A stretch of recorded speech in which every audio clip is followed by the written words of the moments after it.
Salut tout le monde, c'est Baptiste de la chaîne Mobilitest. Aujourd'hui, je vous fais un test sur un VTT électrique, le Puluma PH001, celui qui se trouve juste derrière moi.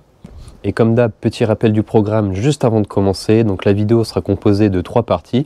La première partie qui commencera tout de suite juste après, ça sera la présentation technique de ce Puluma PH001. Seconde partie de la vidéo, on fera un test en fonctionnement pour voir un petit peu ce que ça vaut dans les conditions réelles d'utilisation.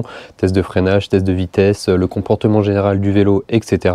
Et en troisième partie de la vidéo, vers la fin, donc, on abordera les points positifs et les points négatifs. Et allez, c'est parti, on va tout de suite rentrer dans le vif du sujet en commençant par vous présenter les caractéristiques de ce PH001. Donc comme je l'ai dit et comme vous l'avez remarqué, on est vraiment sur un vrai VTT électrique. Là, c'est vraiment fait pour faire du tout-terrain. Alors déjà, on va commencer par parler des roues. Donc on est sur un VTT en 27,5 pour les diamètres. Là, on est sur des pneus CST Patrol qui sont en 2,8 pouces de large. Bon voilà, CST, vous le savez, c'est pas les meilleurs pneus qui soient. Après cela, ça tient la route, mais je pense que vous avez tout intérêt à les remplacer par la suite par exemple du Maxxis. Et donc comme vous le voyez, on est sur un VTT tout suspendu avec une suspension à l'arrière de marque DNM. C'est une suspension, comme vous voyez, avec un ressort, avec une partie hydraulique à l'intérieur. On peut régler via la petite molette ici. Alors c'est DNM pour la marque et la référence c'est DV22AR. Je connais pas particulièrement.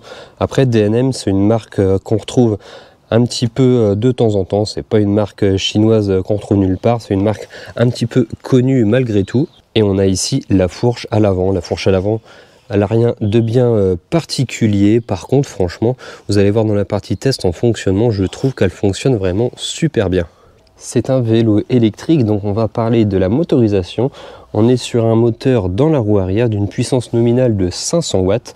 Ça monte à peu près jusqu'à 800 watts en crête quand il y a des pics d'intensité. On a une cassette Shimano 9 vitesses à l'arrière qu'on aperçoit ici. On voit que le plus grand pignon c'est 32 dents. Le plus petit, honnêtement je vois pas, il y a la chaîne dessus, donc je mettrai peut-être en surimpression. Avec son dérailleur juste en dessous. Pour la partie transmission avant, on a un monoplateau qu'on aperçoit maintenant. Pour alimenter la bestiole, on retrouve une batterie 48 volts de 20 ampères qui se retrouve ici intégrée dans la partie avant du cadre. 20 ampères, c'est plutôt pas mal, on va dire on est dans la moyenne haute en termes de capacité de batterie pour les vélos électriques. En plus, le fait qu'elle soit intégrée, c'est vraiment pas mal. Ça évite d'avoir une petite protubérance comme ça en général sur le dessus du cadre à l'avant. La connectique de charge, ça se trouve ici, derrière le petit cache en silicone. Et on a ici une serrure, ce qui permet en insérant une clé de retirer totalement la batterie pour la désolidariser du vélo et de pouvoir la recharger indépendamment du vélo, au bureau par exemple. Mais comme vous l'avez vu, on a la connectique de l'autre côté, donc on peut bien sûr charger sa batterie sur le vélo sans rien enlever. Pour la partie freinage, on est sur du frein à disque hydraulique de marque Shimano avec son disque de 160 mm que vous voyez ici pour la partie arrière. Et on retrouve exactement la même chose pour la partie avant. Alors la particularité de ce VTT électrique, comme beaucoup d'autres vélos chinois que j'ai testés jusqu'à présent, c'est qu'il dispose ici d'une poignée d'accélérateur. Hop, et regardez, bien sûr si je mets pas de vitesse, voilà. Donc si je tourne, et voilà, ça permet de l'utiliser vraiment comme une petite mobilette pour démarrer plus rapidement quand on a arrêté, ou alors vraiment quand on n'a pas envie de pédaler au final. Pour vous présenter rapidement la partie guidon, donc on retrouve des poignées en silicone de chaque côté. Honnêtement, c'est pas les meilleures poignées que j'ai déjà vues. Celles-là, je les aime pas trop. En plus, regardez, elles glissent assez facilement sur le cintre. On a la poignée de frein, alors ça c'est la poignée arrière, et à droite on a la poignée avant, comme assez souvent chez les vélos électriques chinois.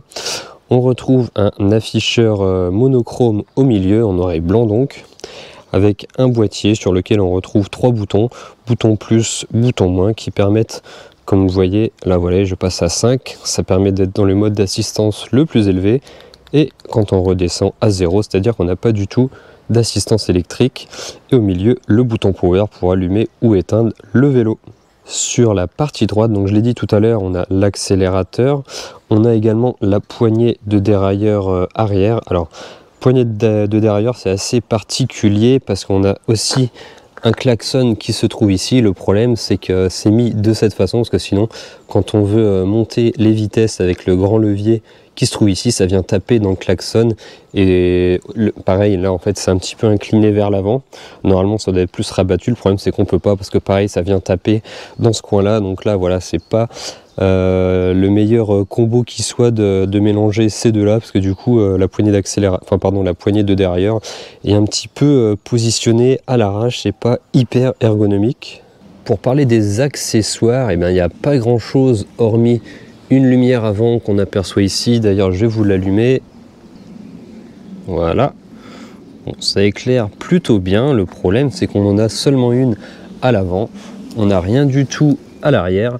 Je ne l'ai pas monté, mais d'origine, enfin, quand on le reçoit, il y a un porte-bagages arrière qui est monté, un petit porte-bagages assez simpliste, mais il a le mérite d'être là. Honnêtement, pour ce genre de vélo, moi, je l'ai retiré, mais il faut savoir qu'il y a un porte-bagages. Par contre, ouais, on n'a pas de lumière arrière d'origine, ça c'est un petit peu gênant.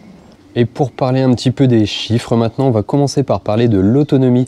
Alors avec sa batterie 48 volts de 20 ampères-heure, si on l'utilise uniquement en full électrique, juste avec la poignée d'accélérateur, donc on va faire à peu près entre 45 et 50 km d'autonomie, sans pédaler donc. Si on l'utilise par contre comme un vrai vélo, comme un vrai VTT, celui-là on a vraiment envie et c'est nettement plus agréable de l'utiliser en pédalant d'ailleurs. Donc en pédalant en assistance électrique 1 voire 2, on va faire à peu près entre 100 et 120 km d'autonomie, donc c'est plutôt pas mal, on est dans la moyenne haute en termes d'autonomie. Le moteur arrière permet de délivrer sur le papier 80 Nm. Alors franchement, j'ai pas mesuré, j'ai pas le matériel pour mesurer le couple.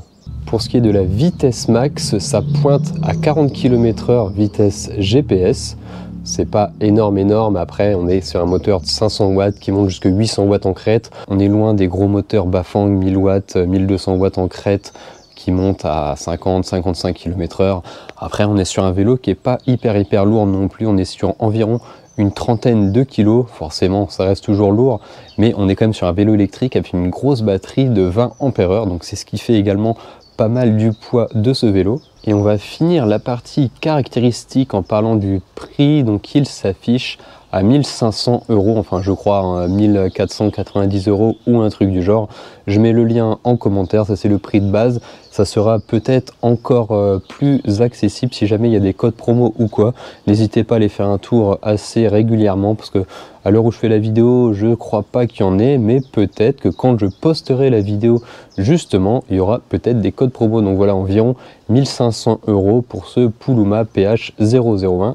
Et maintenant que la partie présentation est faite, on va attaquer maintenant le test en fonctionnement. Allez, à tout de suite.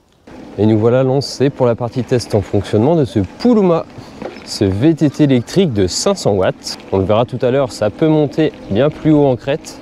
Alors je connais pas le coin, là je suis en Bretagne, donc pour les différents tests, ça sera forcément un petit peu dans le désordre en fonction sur quoi je vais tomber. Donc là par exemple, on va tester un petit peu le comportement général puisque je suis dans un chemin un petit peu hors route. Alors déjà, ce que je dois vous dire, c'est que niveau suspension, franchement, là on est très bien. La suspension arrière centrale, la suspension DNM, elle est vraiment super. C'est une suspension à ressort avec de l'huile à l'intérieur. Et la suspension devant, au niveau de la fourche, voilà, regardez, hop, j'ai beau mettre tout mon poids dessus, j'arrive pas à aller en buter, ça remonte très bien. Donc là pour la partie suspension c'est vraiment un bon point, on est vraiment très bien. Je vais essayer de prendre un petit peu de vitesse, petite bosse là, ça tombe bien.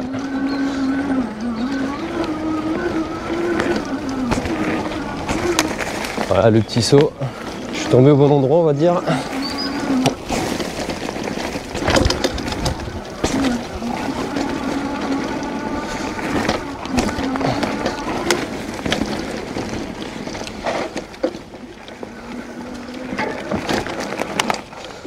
Il y a un arbre qui s'est cassé la gueule dessus, mais je suis tombé sur un endroit avec des bosses. Donc justement pour voir les suspensions, c'est pas mal.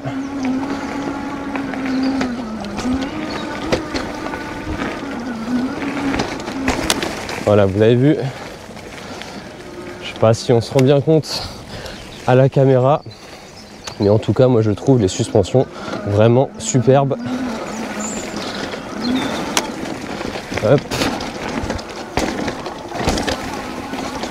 Donc voilà, pour vous montrer un petit peu la partie suspension. Donc là voilà, je viens de passer sur une racine un petit peu importante.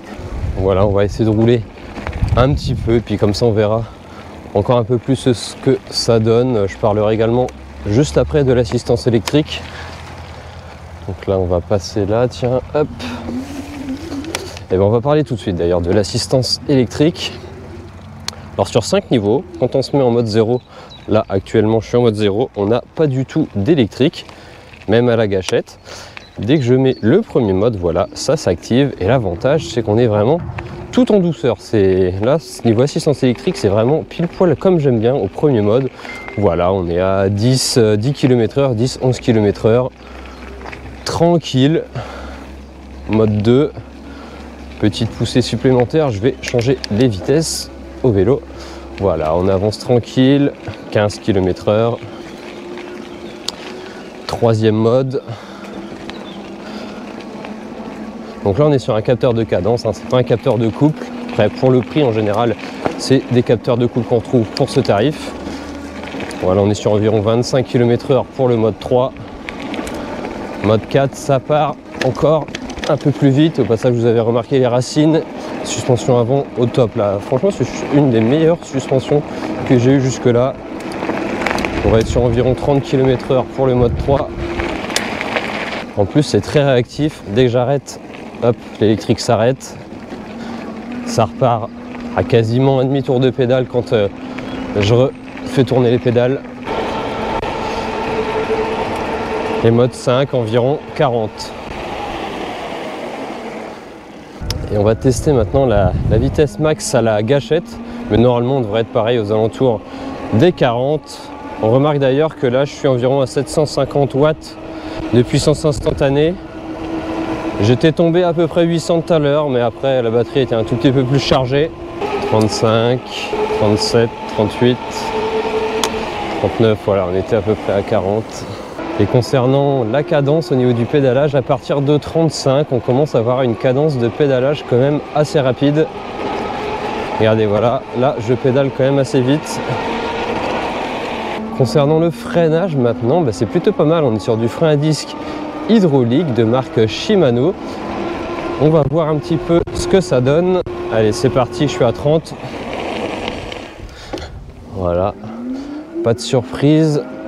Comme à chaque fois, en général, avec du frein à disque hydraulique.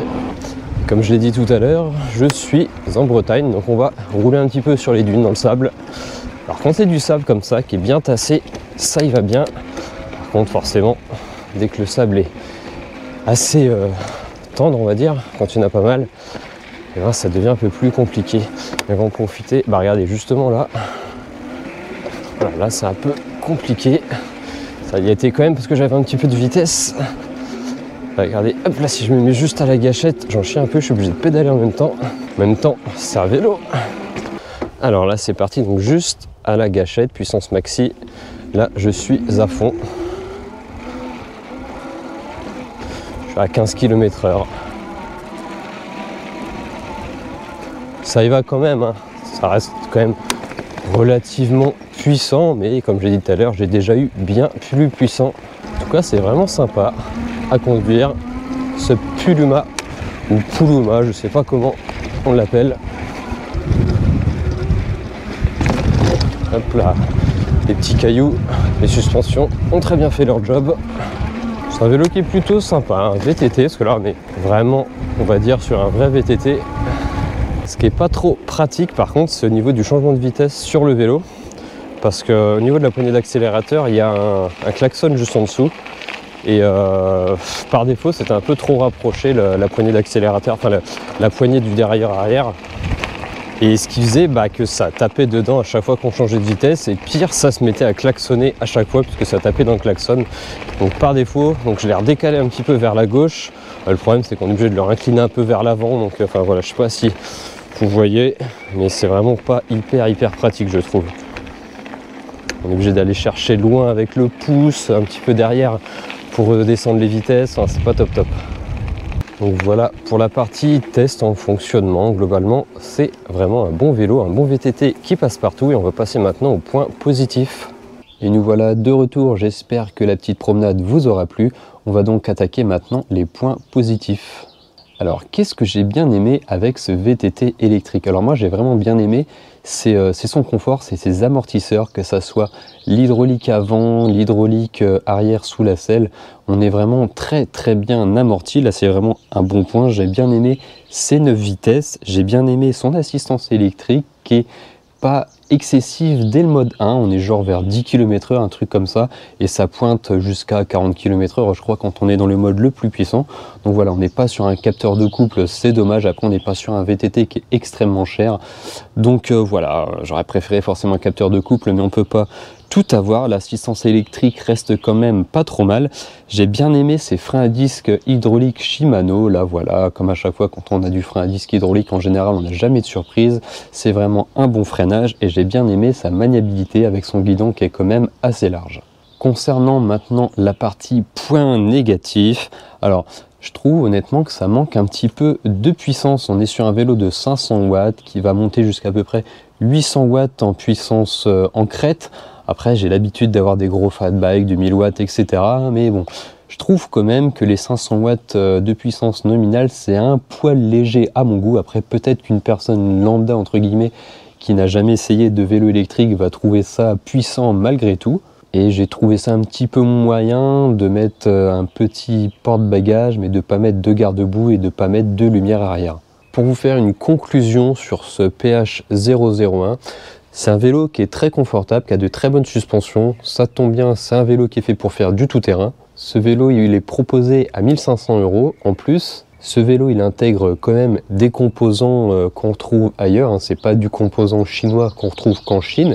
On a quand même une suspension centrale DNM. C'est pas forcément du ultra haut de gamme, mais ça reste une suspension de marque. On a une cassette Shimano 9 vitesses. On a des freins à disque hydrauliques Shimano également. On a un moteur de 500 watts, forcément c'est pas le moteur le plus puissant, le plus couple du monde. On a par contre une grosse batterie de 20 ampères-heure en 48 volts. On n'est pas sur un vélo hyper lourd, donc avec une grosse batterie comme ça permet une très bonne autonomie. On a une gâchette d'accélérateur, c'est plutôt assez sympa à utiliser. On va être sur environ 40 km/h en vitesse de pointe. Voilà, je pense que pour 1500 €, on est vraiment sur un bon rapport qualité-prix. Et moi, maintenant, je vous dis à bientôt pour une prochaine vidéo et n'hésitez pas à vous abonner. Salut!